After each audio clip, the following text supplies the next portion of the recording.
6 months ago, she was the lieutenant governor of Minnesota, not thinking time in Washington was part of her future. But then Senator Al Franken resigned amidst allegations of inappropriate behavior involving women. Smith has been on the job for 4 months, and we talked with her about that time and what might be coming next.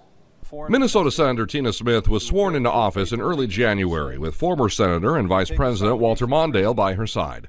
Smith was selected by Minnesota Governor Mark Dayton to complete the term of former Senator Al Franken, who resigned amid allegations of inappropriate conduct. With 4 months now on the job, Smith is in the thick of the legislative process with, among other things, a new farm bill on her plate.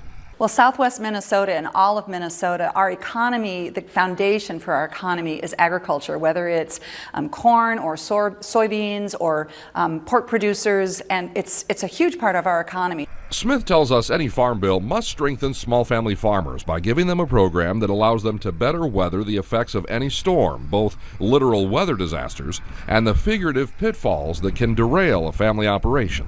When you think about the pressures that farmers are experiencing in agriculture, low commodity prices, input prices are high, costs are high, a lot of worries about healthcare costs. There's a lot of stress in farm country, and we need to get a farm bill done to give them some predictability. But beyond what might be seen as the traditional elements of a farm bill, Smith says she is also going to work to champion better nutrition programs that are typically associated with farm bill legislation, programs that help people who may not be able to help themselves right now.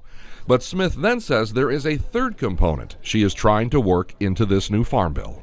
Our farm bill needs to include strong rural development programs, like, for example, what I'm proposing to help expand rural broadband. That broadband component is becoming more and more of an issue for rural areas. Iowa's Lieutenant Governor Adam Gregg is working on a similar idea specific to that state. For rural families, broadband access comes down to a practical quality of life issue, the ability to download music, movies, and the ability for farmers to quickly and easily connect to the internet for everything from market quotes to supply purchases. But having easy access to broadband in rural areas also makes those areas more likely to land new businesses and new residents. Without it, it can seem like the technological dark ages. My broadband proposal, I hope, will be in this legislation. It's not just the farm bill that Tina Smith is keeping an eye on, though. She also has her political radar on the future of the Lewis and Clark regional water system. The Lewis and Clark project is extremely important. When I was lieutenant governor, I worked very hard to get the state funding to build the project out, and it's one of the reasons that we have the pipe getting, will be, I think, finished in Worthington by the end of this year. Smith worked very hard to get state funding to complete the Minnesota section of that Lewis and Clark project, but the fact she had to do that is a result of a hiccup in the process. The feds were supposed to kick in a large amount of money as part of an agreement with Minnesota, South Dakota, and Iowa. The feds did not do that, leaving it to the states to not only contribute their portion, but the federal government's portion as well. The state has been backfilling the funding that the federal government was supposed to be providing, so we have to really make the federal government stand up to its agreement. This project is authorized, meaning it's approved. So now we have to, the federal government needs to put its money where its mouth is on this. So far, the feds haven't done that, and it has cost the state of Minnesota $41 million in climbing.